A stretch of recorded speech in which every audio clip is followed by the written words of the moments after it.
किसी लेखक पर उसके पिता का साया कितना भारी हो सकता है, खासकर तब जब पिता मुंशी प्रेमचंद जैसे मतलब दिग्गजों। लेकिन आज हम जिन दस्तावेजों और विश्लेषणों को खंगाल रहे हैं वो कहानी थोड़ी अलग है। ये कहानी है अमृत राय की और उनके उपन्यास लाल धरती की। और हम कोशिश करेंगे ये समझने की कि इस उपन्यास ने सिर्फ उस दौर के समाज का आईना ही नहीं दिखाया, बल्कि अमृत राय को भी अपनी एक अलग साहित्यिक पहचान दिलाने में कैसे मदद की। हाँ, ये बहुत जरूरी है समझना। हमारे सामने जो जानकारी है वो ये बताती है कि लाल धरती महज एक कहानी नहीं है। ये तो जैसे 1950 के दशक के ग्रामीण भारत की धड़कनें हैं, वहाँ की राजनीति की चालें और इंसानी जज्बातों का एक जीता जागता दस्तावेज। तो चलिए इस विश्लेषण की परतें खोलते हैं, देखते हैं इसमें क्या खास है। बिल्कुल। और ये महत्वपूर्ण इसलिए भी है क्योंकि देखिए, ऐसे उपन्यास हमें सिर्फ अतीत नहीं दिखाते, वो समाज की उन गहरी दरारों को, उन तनावों को समझने में मदद करते हैं जो शायद आज भी किसी ना किसी रूप में मौजूद हैं। लाल धरती जैसे काम वो समय की सीमाओं को लांघ जाते हैं क्योंकि ये बुनियादी मानवीय सवालों से जूझते हैं। जमीन का सवाल, पहचान का, न्याय का सवाल। तो शुरुआत करते हैं लेखक से ही। अमृत राय 1921 से 1996 तक अक्सर परिचय प्रेमचंद के बेटे के तौर पर ही दिया जाता है। बिल्कुल। लेकिन जो जानकारी हमने देखी है वो साफ करती है कि उनकी अपनी साहित्यिक दुनिया काफी बड़ी थी और अहम भी। वो खुद एक मजबूत उपन्यासकार थे, गहरे आलोचक और जीवनीकार के तौर पर भी स्थापित हुए। जी। उनकी सबसे चर्चित कृतियों में से एक तो जाहिर है कलम का सिपाही है, प्रेमचंद की वो जीवनी जिसने साहित्य अकादमी पुरस्कार जीता और जिसने पिता पुत्र के रिश्ते और प्रेमचंद के जीवन को एक नई नज़र से देखने का मौका दिया। लेकिन इसके अलावा ये उपन्यास जिसकी हम आज बात कर रहे हैं, लाल धरती, फिर वातायन, रिपोर्टर, ये सब काम भी हैं जो उनकी अपनी शैली, उनके अपने सरोकारों को दर्शाते हैं। क्या जानकारी इस बात पर कुछ और रोशनी डालती है कि कलम का सिपाही ने असल में क्या असर डाला था उस वक्त? हाँ, विश्लेषण ये बताता है कि कलम का सिपाही सिर्फ एक जीवनी नहीं थी, वो उस दौर की जो साहित्यिक और सामाजिक बहसें थीं, उनका भी एक तरह से हिस्सा बनी। इसने प्रेमचंद की छवि को तो और मजबूत किया ही, लेकिन साथ ही अमृत राय की जो शोधपरक दृष्टि थी और उनकी गद्य शैली, उसकी भी धाक जमाई। और दिलचस्प बात यह है कि देखिए, इतनी बड़ी शख्सियत पर लिखते हुए भी राय ने एक तटस्थ, एक विश्लेषणात्मक दूरी बनाए रखी। ये उनकी आलोचनात्मक क्षमता को दिखाता है। ये सिर्फ एक बेटे का अपने पिता को याद करना नहीं था, ये एक लेखक का दूसरे बड़े लेखक का मूल्यांकन था। सही कहा। और शायद यही परिपक्वता उनकी अपनी रचनाओं में भी झलकती है। कहा जाता है कि उनमें पिता प्रेमचंद जैसी ही सामाजिक चेतना थी, सच्चाई को जस का तस दिखाने का आग्रह यानी यथार्थवाद, और किरदारों के प्रति गहरी हमदर्दी भी थी। लेकिन क्या वो सिर्फ अपने पिता की कार्बन कॉपी थे? ऐसा था क्या? नहीं, और यहीं पर बात दिलचस्प हो जाती है। जानकारी ये इशारा करती है कि जहां प्रेमचंद के यथार्थवाद में अक्सर एक आदर्शवादी उम्मीद या समाधान की झलक मिलती है, वहीं अमृत राय का यथार्थवाद ज्यादा कठोर, ज्यादा बेरियायत हो सकता है। उनके किरदारों के सामने अक्सर कोई आसान रास्ता नहीं होता। वो परिस्थितियों में ज्यादा बुरी तरह फंसे नजर आते हैं। और ये शायद 1950 के दशक की जो बदली भी सामाजिक राजनीतिक हकीकतें थीं, जो मोहभंग था, उसको भी दर्शाता है। आज़ादी के बाद की जो उम्मीदें थीं, उनका टूटना भी कहीं ना कहीं उनके लेखन में झलकता है। तो विरासत तो थी, पर अपनी जमीन, अपनी आवाज बनाने की कोशिश वो साफ दिखती है। चलिए अब सीधे उपन्यास लाल धरती पर आते हैं। जैसा हमने कहा, प्रकाशन 1950 के दशक का। इसे सामाजिक और यथार्थवादी उपन्यास कहा गया है। इसका मतलब क्या हुआ उस संदर्भ में? क्या ये उस समय की कोई खास प्रवृत्ति थी साहित्य में? बिल्कुल।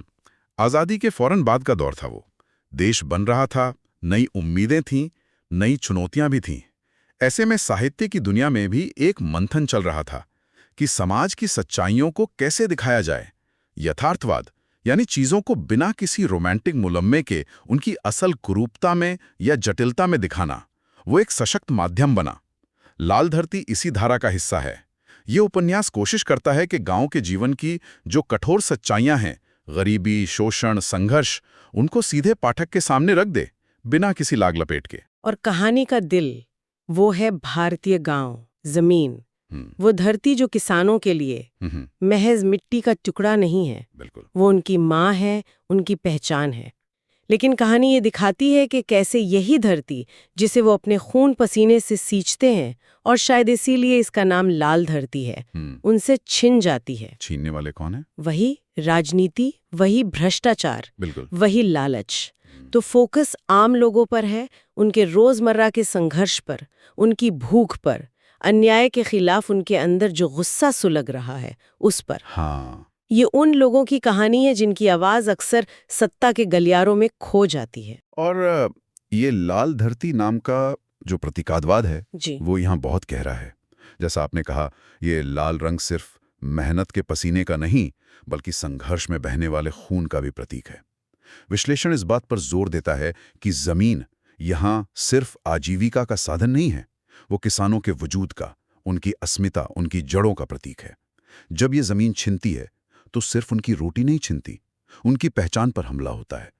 यहीं से उपन्यास का जो केंद्रीय तनाव है वो पैदा होता है कि कैसे जीवन देने वाली धरती जीवन के संघर्ष का मैदान बन जाती है।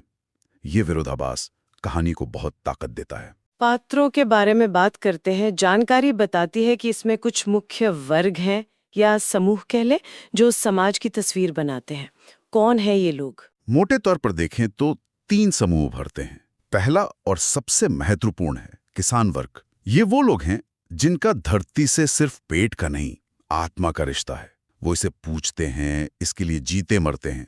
उपन्यास इन्हीं के नजरिए से ज्यादातर कहानी कहता है। इनकी बेबसी और इनके हौसले दोनों को दिखाता है। अच्छा।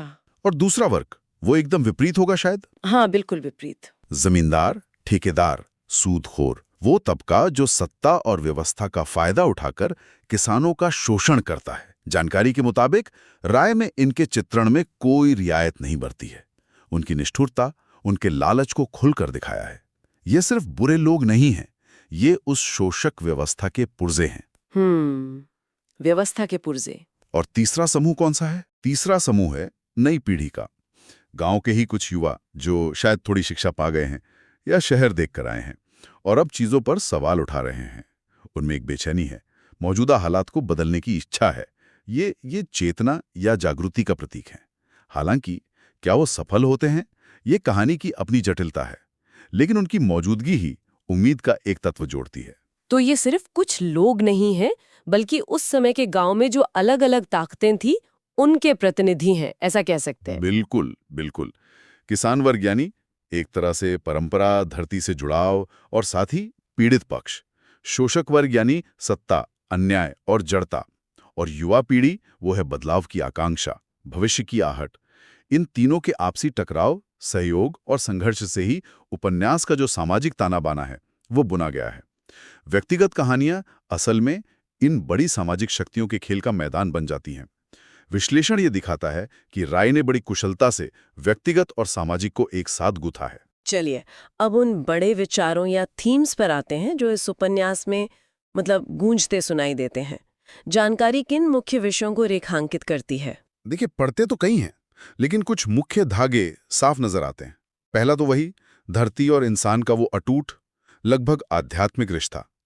ये महज आर्थिक मुद्दा नहीं है, बल्कि भावनात्मक और सांस्कृतिक पहचान का सवाल है। उपन्यास बार बार दिखाता है कि इस रिश्ते के टूटने का मतलब क्या होता है। हाँ, और दूसरा? वो तो जाहिर ही है, गरीबी और अन्याय। हाँ, गरीबी और अन्याय। लेकिन ये सिर्फ ये दिखाना नहीं है कि लोग गरीब हैं। उपन्यास ये दिखाता है कि ये गरीबी और अन्याय कैसे एक व्यवस्था का नतीजा है।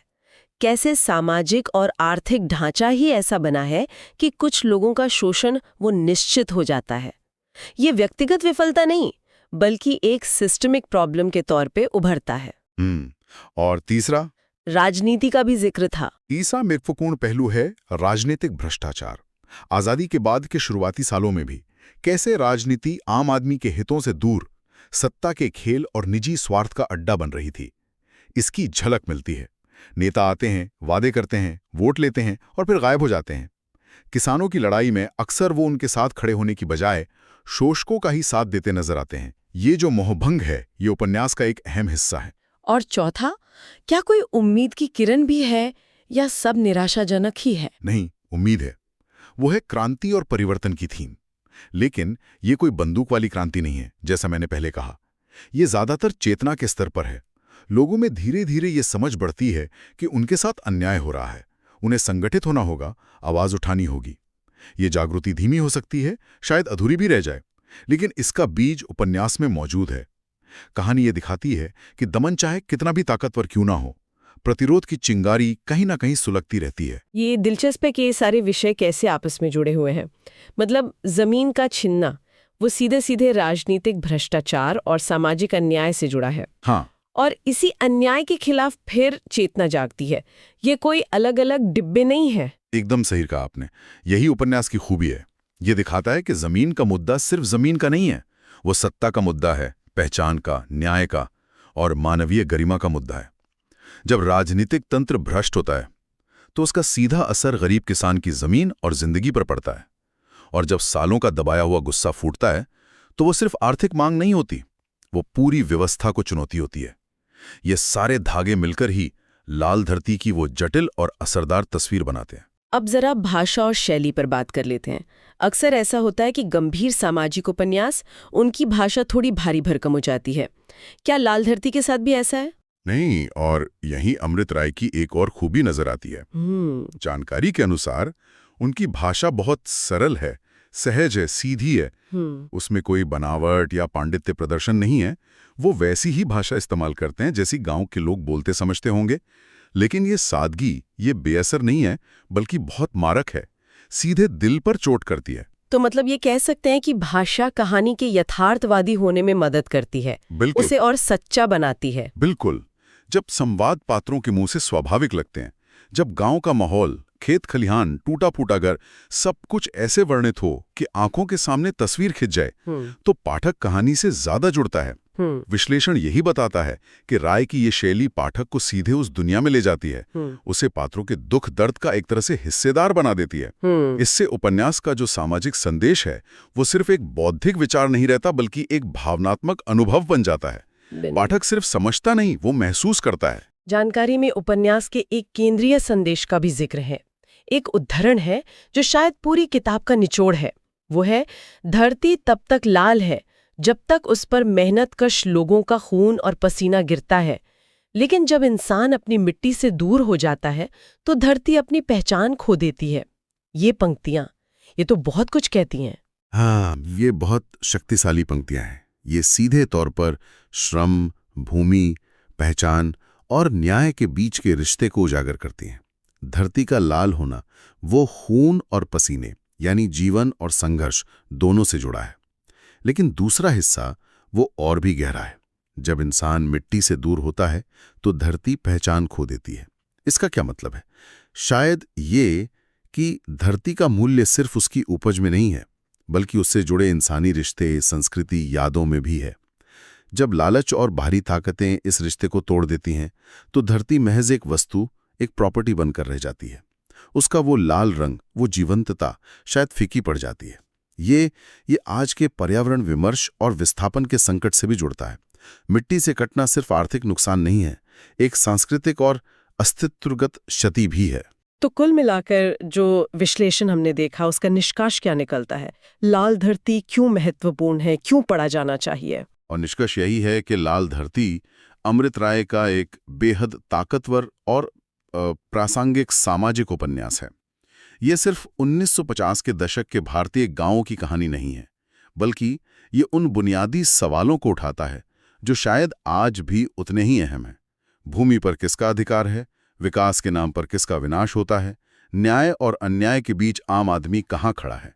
ये किसानों की पीड़ा, सामाजिक असमानता और राजनीतिक शोषण की एक बेबाक और मार्मिक तस्वीर है।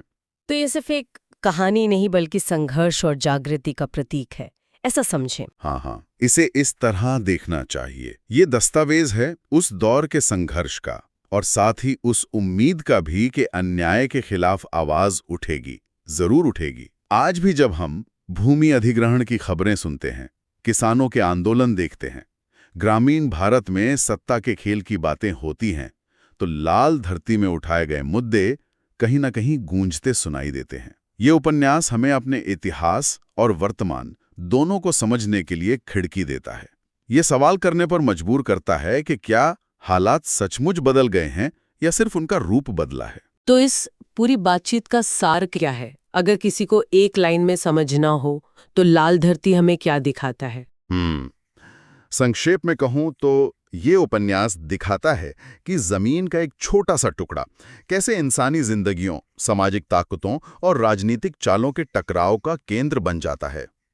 और ये उस टकराव की मानवीय कीमत को सामने लाता है। टूटे हुए सपने, बिखरे हुए परिवार और इंसाफ की वो अंतहीन लड़ाई जो शायद पीढ़ी दर पीढ़ी चलती रहती है। ये मिट्टी से जुड़े इंसान की कहानी है जिसके लिए जमीन सिर्फ जमीन नहीं, जिंदगी है। और जैसा कि हम हमेशा करते हैं, एक विचार छोड़ जाते हैं श्रोताओं के सोचने के लिए। ये उपन्यास 1950 के दशक में लिखा गया था। आज 70 साल से ज्यादा हो गए हैं। टेक्नोलॉजी बदल गई है, अर्थव्यवस्था बदल गई है, समाज के तौर तरीके, बहुत कुछ बदल गया है। तो सवाल ये उठता है, और ये हमें जानकारी के विश्लेषण से ही मिलता है, कि क्या अमृत राय ने जिन रिश्तों को चित्रित किया था, लोगों का जमीन से रिश्ता, शोषक और शोषित का रिश्ता, राजनीति और आम आदमी का रिश्ता, क्या वो रिश्ते आज ग्रामीण भारत में पूरी तरह बदल चुके हैं? या फिर वो जो बुनियादी ढांचा था, वो तनाव, वो सत्ता का खेल, आज भी किसी न किसी शक्ल में नए किरदारों और नए बहानों के साथ जारी है? ये उपन्यास हमें इसी तुलना पर, इसी निरंतरता और बदलाव पर सोचने के लिए उकसाता है।